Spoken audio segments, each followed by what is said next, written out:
Le premier critère pour bien choisir sa planche de surf, c'est déjà son niveau. Alors, lorsqu'on est débutant, le problème que l'on a, c'est la facilité de se lever. Il faut d'abord choisir une planche qui est très stable sur l'eau. Alors lorsque l'on est plus débutant, qu'on sait déjà se lever, on va vouloir aller sur le côté de la vague et commencer à manœuvrer. Donc là, il faut plutôt choisir une planche qui va vous permettre d'être très maniable. Lorsque vous êtes un bon surfeur, vous savez surfer dans tout type de conditions et tout type de vagues, la planche, elle doit avoir une caractéristique principale qui est sa capacité à prendre de la vitesse, à aller vite, pour pouvoir envoyer des manœuvres les plus radicales possibles. Je pense que l'indicateur le plus facile quand on débute pour choisir sa planche de surf, c'est le volume. Le volume de la planche, c'est ce qui va donner sa flottabilité. Plus on est lourd, plus on a besoin d'une planche qui est volumineuse. L'erreur à ne pas faire, c'est de passer sur des planches trop courtes parce qu'on va perdre de la rame, on va perdre de la glisse en vague et du coup, ça peut être frustrant sur certaines sessions de surf. On va bien choisir la taille de sa planche en fonction de son gabarit. Plus la planche est grande, plus elle est destinée à un surfeur qui est grand.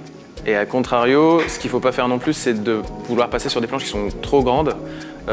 Aujourd'hui, on le répète, les longboards, ce n'est pas des planches pour débuter. Alors c'est vrai qu'elles sont très grandes et que ça facilite énormément la rame. Le problème, c'est que c'est des planches qui sont lourdes, très encombrantes, pas évidentes à manœuvrer et qui peuvent être dangereuses dans certains types de conditions. Après, plus on progresse, plus on va s'intéresser à des cotes, donc des dimensions de la planche qui sont précises, sa longueur, sa largeur. Là, on va plus choisir sa planche en fonction de son gabarit, mais en fonction de ce qu'on veut surfer. Aujourd'hui, on trouve principalement deux types de technologies, les planches en mousse d'un côté et les planches en résine de l'autre. Et si tu débutes, on conseille fortement d'aller vers plutôt des planches en mousse parce qu'en termes de sécurité, vu que c'est de la mousse, si jamais tu tombes, tu te fais pas mal, si jamais tu rentres dans un autre surfeur, tu te fais pas mal. Et en plus de ça, le matériau et la technologie fait que ce sont des planches qui ont beaucoup plus de flottabilité.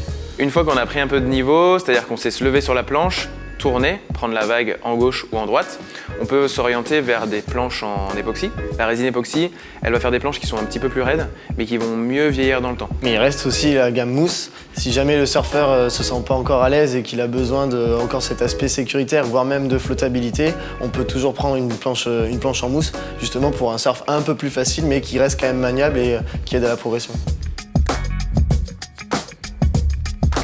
On arrive notamment avec une gamme débutant qui a vraiment été retravaillée pour faciliter et rendre accessible en fait le surf. Pour ça, en fait, on a travaillé un décaissé au milieu de la planche.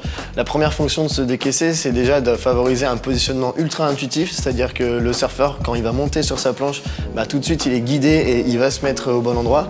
Ça, c'est la première chose. Et la deuxième chose, c'est que ce décaissé-là permet d'avoir une meilleure stabilité de la planche et c'est beaucoup plus facile. Si on est un surfeur intermédiaire, il va falloir qu'on passe sur une planche avec un tail, donc un arrière de planche un peu plus racé. Donc là, on va avoir plutôt des tails ronds pour favoriser la maniabilité, le fait de pouvoir monter et descendre facilement sur une vague. Mais aussi, il faut garder en tête qu'on n'a pas encore énormément de puissance de rame. Donc du coup, on va favoriser plutôt des noses assez larges pour justement avoir une entrée en vague et une rame la plus efficace possible. Plus on progresse, plus on est capable d'aller dans un éventail de conditions beaucoup plus large. On a bien une première gamme de planches, donc plutôt des shortboards qu'on va dire agressifs, performance plutôt. A contrario, il y a des gens qui ont envie d'un surf un petit peu plus coolé, moins agressif, plus confort. On a donc deux modèles de planches, un fish, donc il y a un tail un peu plus large pour favoriser la glisse, et un egg, du coup lui c'est au contraire, c'est le nose qui est un peu plus large, mais ces deux planches là bien sûr favorisent une glisse sur la vague. Et pour terminer, on a une gamme de longboard. Donc en fait, on appelle longboard une planche qui est plus longue que 9 pieds.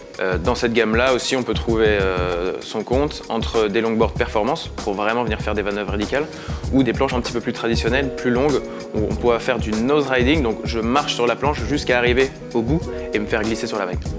Du coup, notre conseil pour bien progresser en surf, c'est ne pas se contraindre tout le temps à une pratique, c'est de bien essayer de mixer le shortboard plutôt performance, le shortboard plutôt cruising et le longboard parce que tout ça se nourrit, c'est ultra complémentaire. C'est vrai qu'il ne faut pas hésiter, quand on en a l'opportunité, à tester un maximum de planches. Aujourd'hui, il y a énormément de surfeurs qui se cantonnent uniquement à un style de planche, alors que des fois, en essayant d'autres produits, en fait, on découvre un surf qui est complètement différent et qui est des fois plus en accord en fait, avec le surfeur qu'on est.